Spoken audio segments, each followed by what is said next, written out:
ইলিশ মারা জাল মারার লাগে আমার হাত লাল হয়ে গেছে। আমাদের ইলিশ মারার জাল প্রস্তুত করা হচ্ছে। লারব পড়াও।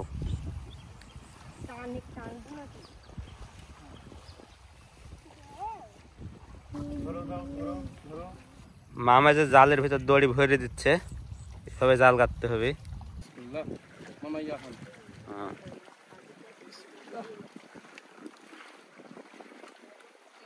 মামা জাল ঘোরানোর জন্য জায়গা তৈরি করছে। এই যে এরকম স্রোত দেখে আমরা জায়গা করছি, এরকম জায়গা দিয়ে ইলিশ মাছ সহ বড় বড় মাছ চলবে আর আমাদের জালে এসে উঠবে মনে হচ্ছে।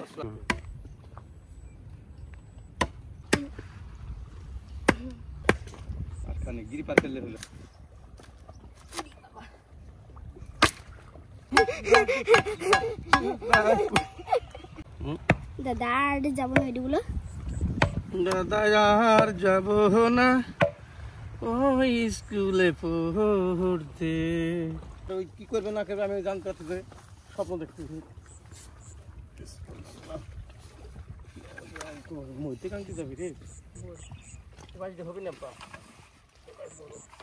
আর মেলা মোটা মুখের কথা বলছি, আর লম্বা। কলা গাছ কি বলছি দেখে অত পিছে অত পারকে কলা গাছ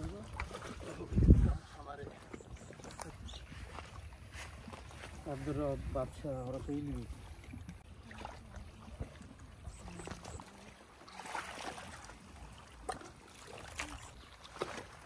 এই নদীর মধ্যে আল্লাহ কোথায় জায়গাটা। ভাই কি কবিতার বাচ্চা করছো?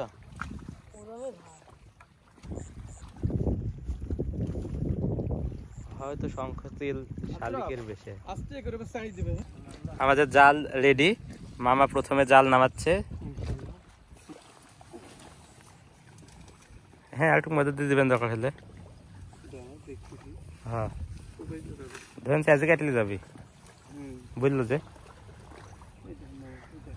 উঠতে পারে। উঠে এখন ইয়ে আছে নাকি? তাই বিসমিল্লাহ উঠলে তখন লাফাতো। পুরানো জালে মাছ হচ্ছিল না, তাই নতুন জাল সেট আপ চলছে।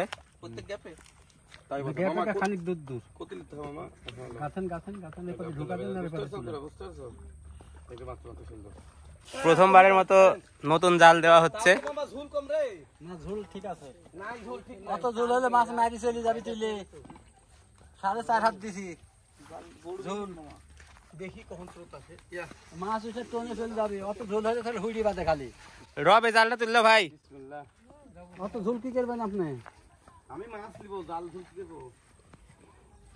বাবারে মামা পুরা যাচ্ছে, ওই এর ফোন তে যাচ্ছে। এই জালার মধ্যে ঠেলেন ও স্রোত উল্টে দিক।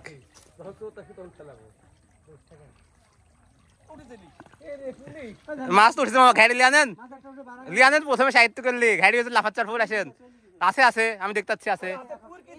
লিয়ানেন মাছ উঠলে তো হবে, সাহিত্য করলে তো হলো। মেহরাব তাহলে তো হবে, মানে এই মাছটা বড় হইলে প্রত্যেক পাকে পাকে। আরে ধরো না না সেটা তো অবশ্যই সেরে দি